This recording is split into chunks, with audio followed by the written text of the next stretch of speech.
नमस्कार. प्रेमदास रेसिपीमध्ये तुमचं सर्वांचं खूप खूप खूप स्वागत. आज आपण प्रेमदास रेसिपीमध्ये करतोय रक्षाबंधन स्पेशल जुन्या काळापासून परंपरेने चालत आलेली आजीच्या आईच्या हातची छान अशी खुसखुशीत रवा बेसन बर्फी. ही बेसनची बर्फी करताना छोट्या छोट्या टिप्स इथे मी ही रेसिपी करून दाखवलेली आहे, त्याच्यासाठी तुम्ही संपूर्ण बघा. ही बेसनची बर्फी 10 ते 15 दिवस अगदी छान टिकते. ह्यातला एक तुकडा मी तुम्हाला तोडून दाखवते. हे बघा, अगदी मस्त अशी बेसनची बर्फी आपली तयार झालेली आहे. छान अशी खुसखुशीत मऊसूद अशी. हे बघा, लगेच रेसिपीला सुरुवात करूया. आता रवा बेसन बर्फी करण्यासाठी ह्या वाटीने मी इथं सारं साहित्य मोजून घेतलेलं आहे. असं एखाद्या वाटीने किंवा मेजर कपने जरी साहित्य मोजून घेतलं ना तरी चालेल. ह्या वाटीने 2 वाट्या भरून बेसनचं पीठ चाळून घेतलेलं आहे. चाळून घ्यायचं म्हणजे बेसन पिठातल्या सगळ्या गुठळ्या मोडल्या जातात आणि बेसनचं पीठ भाजून घेताना एकसारखं आपल्याला छान भाजून घेता येतं. त्याच्यासाठी 1/2 वाटी साखर दळल्यानंतर मोजून घेतलेली. सारख्याच वाटीने अर्धी वाटी बारीक रवा घेतलाय. सारख्याच वाटीने अर्धी वाटी साजूक तूप घेतलेलं आहे आणि वरून बर्फी सजवण्यासाठी थोड्याशा गुलाब पाकळ्या घेतल्यात. बदामाचे काप करून घेतलेत. पिस्त्याचे काप इथे थोडेसे घेतलेले. 4-5 वेलची सोलून 1 चमचाभर साखर घालून अशी वेलची पावडर मी 1 चमचाभर करून घेतले आणि बर्फीला छान रंग यावा म्हणून 2-3 चिमटी हळद घेतलेले आणि 2 चिमटी इथे मी मीठ घेतलेलं आहे. आता सगळ्यात आधी आपल्याला रवा अगदी बारीक पिठासारखा वाटून घ्यायचा आहे. तर असाच जर रवा आपण बर्फी करताना वापरला ना तर बेसनची बर्फी खाताना थोडीशी कचकच लागू शकते, कारण आपण बिना पाक करताच ही बर्फी तयार करतोय ना, त्याच्यासाठी वाटून घेणं अगदी महत्वाचं आहे. तर इथं मी मिक्सरचं भांडं घेतलंय. मिक्सरच्या भांड्यामध्ये मी आधीच साखर बारीक केलेली आहे, तर तेच भांडं मी इथं घेतलेलं आहे. रवा घालूया आणि चांगला आपण बारीक पिठासारखं होईपर्यंत वाटून घेऊया. आता इथं सगळा रवा असा बारीक वाटून घेतलेला आहे. आता बेसनचं पीठ भाजण्यासाठी इथं मी जाड तळाची थोडीशी मोठी कढई घेतली. अशीच कढई घ्यायची बेसनचं पीठ भाजण्यासाठी, म्हणजे एकसारखं चांगलं आपल्याला बेसनचं पीठ हलवता येतं त्याच्यासाठी. आता आपण अर्धी वाटी यातलं तूप घालूया.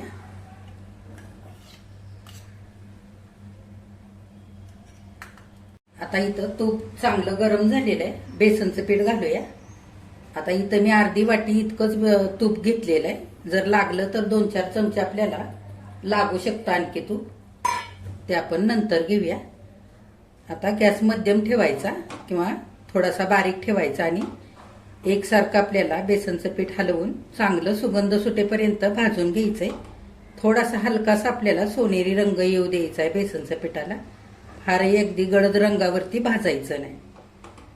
एकसारखं हलवून घ्यायचं. आता मध्यम गॅस करून 3 मिनिटं असा हलकासा सुगंध सुटेपर्यंत बेसनचं पीठ भाजून घेतलेलं आहे. घातलेलं तूप सुद्धा सगळं बेसनच्या पिठामध्ये एकजीव झालेलं आहे.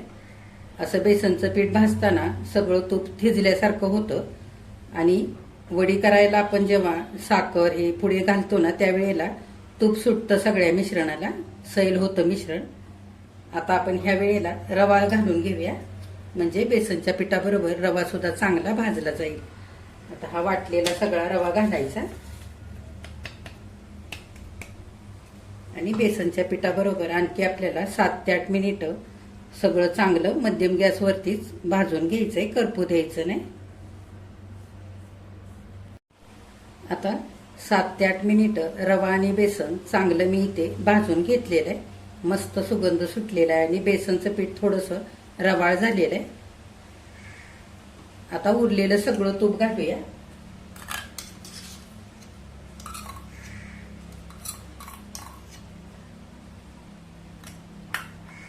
आणि चांगलं मिसळून घेऊया. आता उरलेलं तूप घातल्यानंतर बेसन आणि रवा पुन्हा मिनिटभर चांगलं मी भाजून घेतलेलं आहे. आता ही दळून ठेवलेली साखर घालूया सगळी.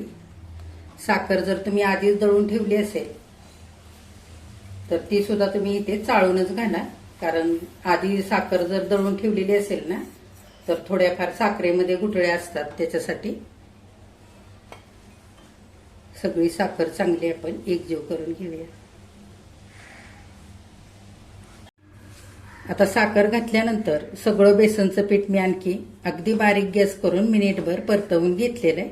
साखर घातल्यावर थोडीशी साखर वितळायला लागते आणि मिश्रण सैल होतं. परतत असताना 2 चमचे मी तूपही घातलं होतं.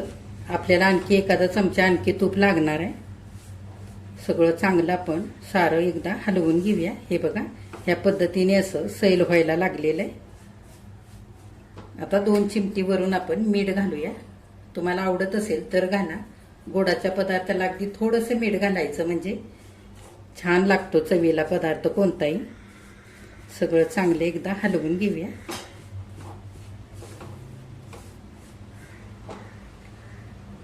आता बेसनच्या ह्या वड्यांना किंवा बेसनच्या ह्या बर्फीला छान रंग यावा म्हणून मी इथे 2 चिमटी इतकी हळद घेतलेली. तुम्हाला जर इथे खायचा रंग घालायचा असेल ना, तो घातलात ना तरीही चालेल. आपण सगळीकडे अशी हळद पसरवून घालूया आणि सगळं मिश्रण चांगलं एकजीव करून घेऊया.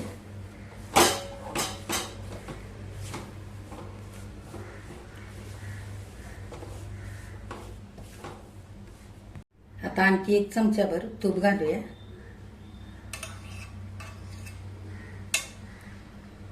आणि वरून मस्त वड्या सुगंधी होण्याकरता वेलची पूड घालूया.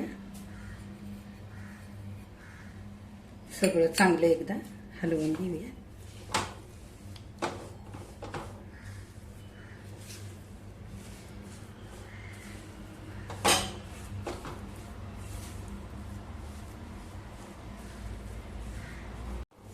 आता वेलची पूड घातल्यानंतर सगळं मिश्रण चांगलं मी मिनिटभर अगदी बारीक गॅसवरती चांगलं तळापासून हलवून घेतलंय.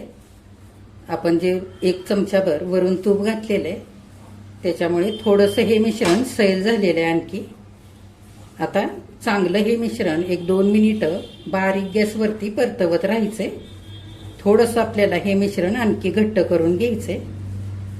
वड्या थापता येतील ना असं. पूर्ण तळापासून असं हलवायचं, म्हणजे कढईच्या तळाशी चिकटणार नाहीत, करपणार नाही बेसनचं पीठ. आता अगदी बारीक गॅसवरती 2 मिनिट आणखी हे मिश्रण तळापासून हलवून चांगलं परतवून घेतलेलं आहे. बऱ्यापैकी मिश्रण आता घट्ट झालेलं आहे. आता हे मिश्रण वड्या थापण्यासाठी तयार झालंय का नाही ते कसं ओळखायचं, तर थोडंसं मिश्रण आपण असं घेऊन गोळी कशी होते ते बघायची. अशी चिकट गोळी तयार होत असेल ना तर आपलं मिश्रण वड्या करण्यासाठी तयार झालेलं आहे असं समजायचं. गॅस बंद करूया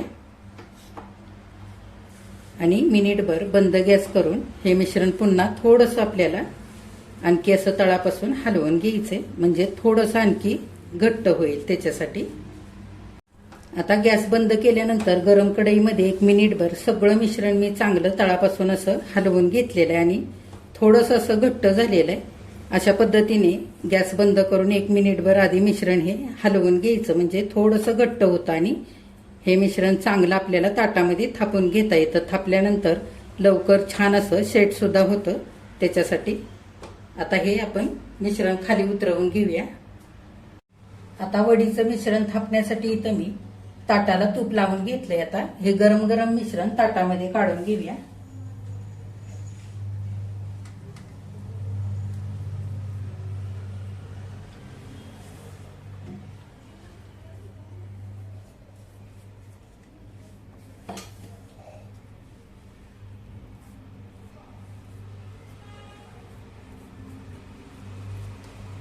आता हे सगळं मिश्रण उलटण्याने ताटामध्ये एकसारखं करून घेतलेलं आहे. आता वरून आपण बदाम आणि पिस्त्याचे काप घालूया.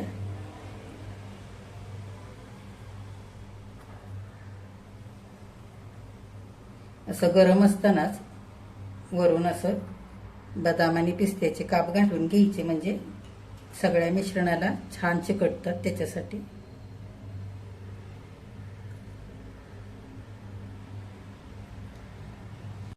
थोड्याशा गुलाबाच्या पाकळ्या पण घालूया वरून.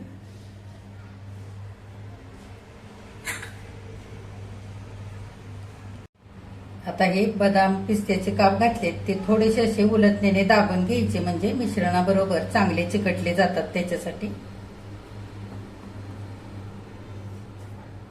आता इथे हे वड्याचं मिश्रण आपल्याला पंख्याच्या हवेला 2 तासांसाठी थंड होण्यासाठी, सेट होण्यासाठी असंच ठेवून द्यायचं आणि नंतर ह्याच्या वड्या कापायच्यात. किंवा रात्रभर जरी असंच ठेवलं आणि सकाळी ह्याच्या वड्या कापल्यात ना तरी सुद्धा चालेल. ह्या बेसनची बर्फी किंवा वड्या करण्यासाठी मी 1.25 वाटी इतकी दळलेली साखर वापरली, ती अगदी बरोबर होते. तुम्हाला जर थोडीशी साखर कमी करायची असेल, कमी गोड वड्या आवडत असतील तर तुम्ही साखर थोडीशी कमी सुद्धा करू शकता. बेसनचं पीठ आणि रवा मात्र पहिल्यांदा आपण थोड्याशा तुपावरती भाजून घेतो, त्यावेळेला 7 ते 8 मिनिट अगदी बारीक गॅसवरती भाजून घेणं खूप महत्वाचं आहे. रव्याचा आणि बेसनच्या पिठाचा कच्चापणा जाईपर्यंत भाजून घेतलं की वड्या सुद्धा आपल्या चवीला अगदी खमंग तयार होतात. आता आपण हे 2 तासांसाठी असंच ठेवून देऊया. आता 2 तास झालेले बेसनच्या बर्फीचं हे मिश्रण चांगलं आतपर्यंत थंड झालेलं आहे आणि थोडंसं सेट सुद्धा झालेलं आहे. हे मिश्रण थंड करण्याकरता फ्रीजमध्ये ठेवायचं नाही, नाहीतर मिश्रण सगळं ओलसर होईल आणि आपल्या वड्या सुद्धा लवकर खराब होतील. त्याच्यासाठी वड्या कापल्यानंतर सुद्धा हवाबंद डब्यामध्ये भरून वरती ठेवायच्या, म्हणजे संपेपर्यंत अगदी छान राहतात. आता आपण ह्याच्या वड्या कापून घेऊया.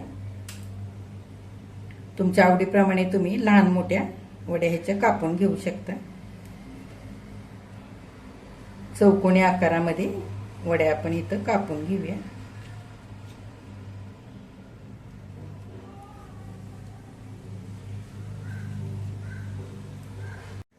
आता उभ्या कापून घेतल्यात, आडव्या कापून घेऊया.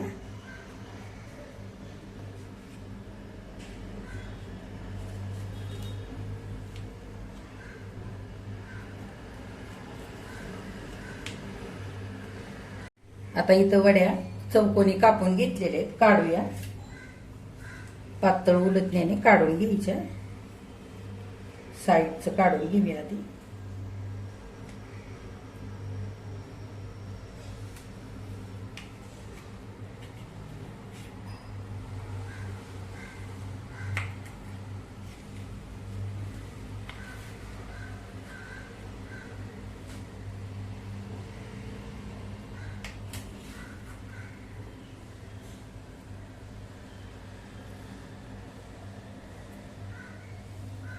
हे बघा, सगळ्या वड्या आपण अशाच काढून घेऊया.